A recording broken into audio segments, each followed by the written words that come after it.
नसीराबाद लॻोट मियांदाद चिंजड़ी में एक अज़ीम शान जलसो अज़मत मुस्तफ़ा सल्लल्लाहु अलैहि वसल्लम जे अनवान सां मल्हायो वियो, जंहिंजी शुरूआत तिलावत कलाम पाक सां कई वई, जेका हाफ़िज़ अमीर अली पीरज़ादो जन कई।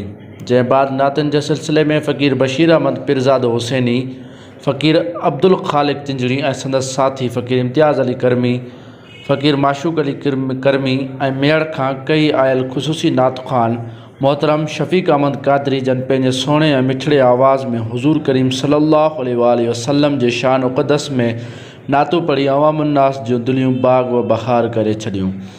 आख़िर में ख़ुसूसी किताब पीर तरीक़त रहबर शरीयत हज़रत क़िबला पीर मोहम्मद करमुल्लाह अलैहि अलमारूफ़ दिलबर साईं मदनी मातले वरन कयो ऐं ख़िताब कंदे अवामुन्नास सां मुख़ातिब थी फ़रमायो त असांजे आका हज़रत मोहम्मद सल्लल्लाहु अलैहि वसल्लम खे अल्लाह तबारक व तआला पंहिंजो महबूब बणायो आहे, जे महबूब पाक सल्लल्लाहु अलैहि वसल्लम जे सदक़े अल्लाह तआला सारी काइनात खे पैदा फ़रमायो।